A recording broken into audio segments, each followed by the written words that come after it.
নমস্কার, আমি প্রিয়াঙ্কা। সবাই কেমন আছেন? আশা করছি সবাই ভালো আছেন, সুস্থ আছেন। আজকে সকালে ঘুম থেকে উঠে 1 কাপ চা, সঙ্গে কিছু ড্রাই ফ্রুটস আর পাউরুটি খেয়ে নিয়েছিলাম।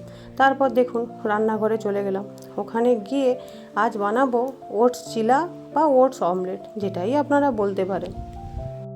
কড়াইতে আমি ওটসটা দিয়ে নিচ্ছি। আমার রোস্ট করা ছিল, কিন্তু আজকে দেখলাম শেষ হয়ে গেছে, তাই আরেকবার রোস্ট করছি। আপনারা চাইলে কৌটোয় একটু রোস্ট করে রেখে দিতে পারেন। তাহলে কি হয়, যখন যে রেসিপিটা বানাবেন আপনার সুবিধে হবে।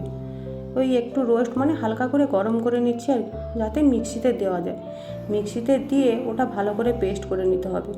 নিলে ওটা কি হয়, আটার মতো হয়ে যায়, পুরো একদম প্লেন, যাতে দানা দানা হয়ে না থাকে।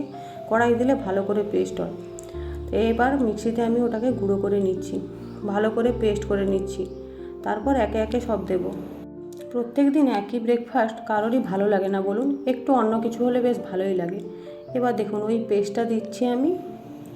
সঙ্গে এবার দেবো ওই আগে কুচিয়ে রেখেছি গাজর, টমেটো, কাঁচা লঙ্কা, পেঁয়াজ, অল্প অল্প করে দিয়ে নেব। আমি একার জন্য করছি, তাই অল্প করেই বানাচ্ছি। আপনারা চাইলে পরিমাণগুলো একটু বাড়িয়ে দিতে পারেন। সঙ্গে 2টো ডিম দিয়েছি। ডিম দুটো আগেই ভেঙে রেখেছিলাম। এবার সবগুলোকে ভালো করে মাখবো। বেশি জনের জন্য করলে আপনারা একটু একটু করে পরিমাণ বাড়িয়ে নেবেন। এবার দিচ্ছি একটু অল্প করে নুন, হলুদ আর একটু জিরে গুঁড়ো, ব্যাস, আর কিছু লাগবে না। আপনারা চাইলে অন্য কিছু মশলা অ্যাড করতেই পারেন। এবার আমি কড়াইতে ঘি দিচ্ছি। আপনারা যদি মনে করেন তাহলে তেলেও করতে পারেন।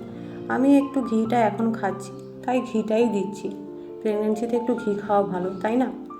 ওই জন্য আমি ঘিয়ের খাওয়ার করছি, একার জন্য তো, তাই। এবার ওই পেস্টটা ভালো করে ফেটিয়ে কড়াই দিয়ে নেব। একদম গরম হলে দেবেন কিন্তু, না হলে কড়া থেকে পাল্টা উল্টোতে পারবেন না। দিয়ে একটু এদিক ওদিক করে সেট করে নিয়েছি, যাতে পাতলা হলে জিনিসটা উল্টোতে সুবিধে হয় আমার। ব্যাস, একটু এদিক ওদিক করে নিলেই হলো। এবার ভালো করে একটা এদিক ওদিক করে নিন। এবার একটু গ্যাসের আঁচটা কমিয়ে দিতে হবে, না হলে কি হবে, পুড়ে যাবে। গ্যাসের আঁচটা হালকা করে রাখলে সবজিগুলোও ভালোভাবে সেদ্ধ হয়ে যাবে। একটু গ্যাসটা কমিয়ে নিয়ে এবার একটা কিছু কড়াইয়ের মধ্যে ঢাকনা দিয়ে দিতে হবে।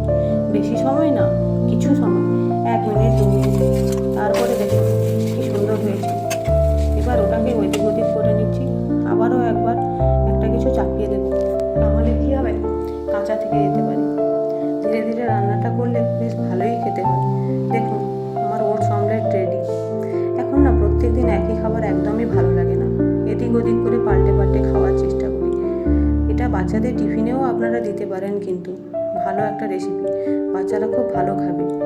সঙ্গে আপনারা একটু কেচাপও দিতে পারেন, বা আপনাদের ঘরে যদি কিছু হালকা চাটনি থাকে তাও দিতে পারেন।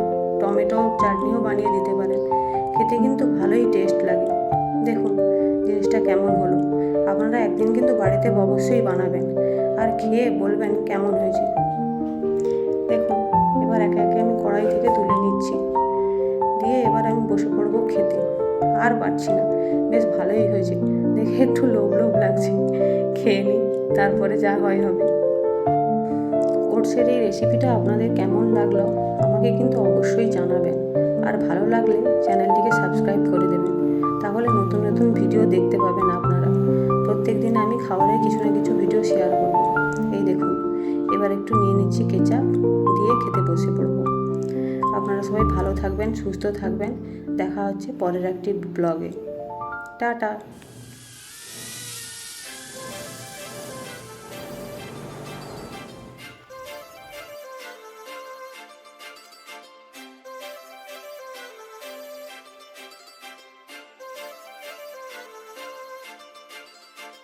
काजळ लावणे आले मी आज, असं नका बघू अहो येते मला लाज, केला शृंगार आज घातला असाच.